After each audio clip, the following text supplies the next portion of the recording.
This is Brickhead Boy Toy Reviews. Here we have a Brickmania kit, a Saint Chamond World War I tank. Designer, Mary Wilson. On the top of the box, it just shows your description of what's inside, 631 pieces, number, and description, so forth. Here's the back of the box.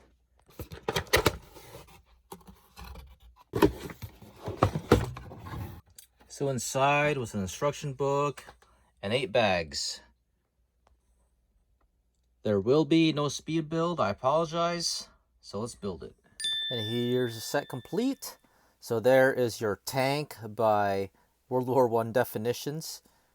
You have a French minifigure and leftover pieces, 3 extra 1.5 wide track, and one of the pieces for the Hotchkiss machine guns. Like a lot of Brickmania instructions, very easy to follow, but the only thing I miss is the description of the actual tank, the history and the stats of it. It's not found in here. However, on the back, there's a nice picture of the tank and good instruction book. The French soldier that comes with this kit, it looks very nice. There's printing on the torso and legs and on the arms as well, and on the back too. So very detailed. Even the helmet has printing. So here's the tank itself, and has a nice camo scheme with light bluish gray, tan, reddish brown, and dark green. So there's 4 Hotchkiss machine guns, 1 in the back, 1 on each side, and you can sort of rotate them side by side, but you can't depress them. And your main weapon right here, you can sort of angle it, and that one I think is useless. I'll go on later with that. So this tank is based on the upgraded version. The French released this tank in 1917 and made improvements upon it. So this is basically the 1918 tank where they made the roof sloped and added extra armor in the front. However, looking at pictures and models of this, it's just, to me, I think the wheelbase is too narrow here. It should stick out just maybe a couple studs out more. The front is just way too far out, and like I said, the tracks are just too short compared to what I see in source pictures. So let's look at other features of this thing. You can open a couple hatches in the front, and you have 2 hatches on this side and 2 there. So 6 hatches total. There is an interior, but it's such a pain. It was actually a pain to put the roof piece on, these 2 pieces, and the shaping is nice, except it's more for display. The only thing you can really do is just open the hatches, because I can take these off, which I'll do. So there, I took out the couple roof pieces, and 5 minutes later, yes, 5 minutes, because in the process of taking that off, the front fell apart, and I had to just rebuild it again.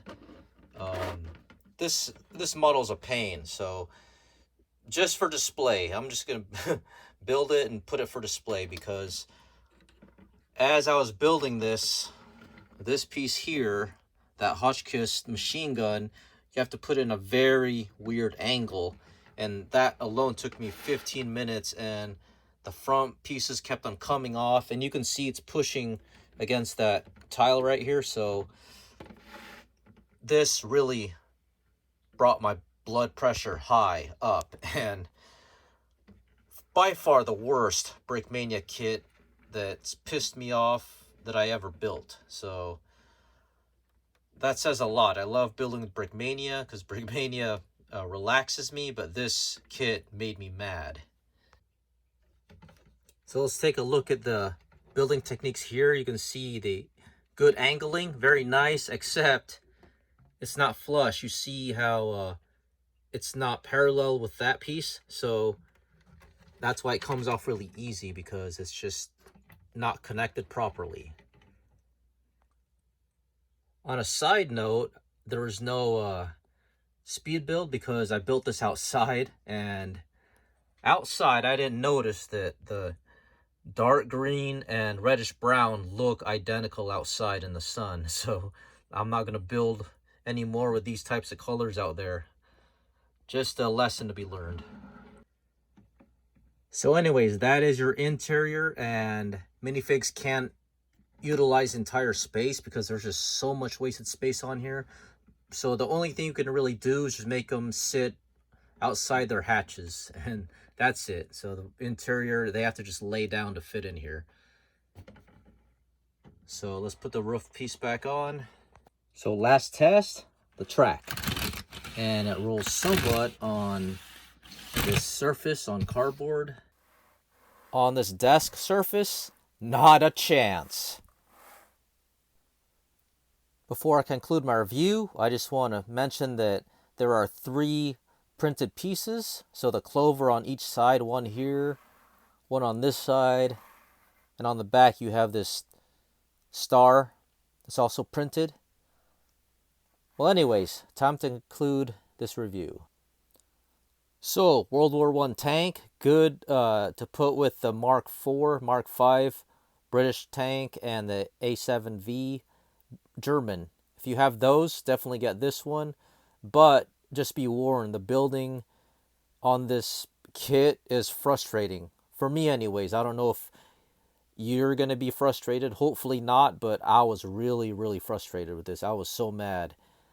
But it is a good looking kit, nice angles, and inside you can't really put minifigs in, kind of wasted space, but you can just use the hatches, and pretty much this is only good for display.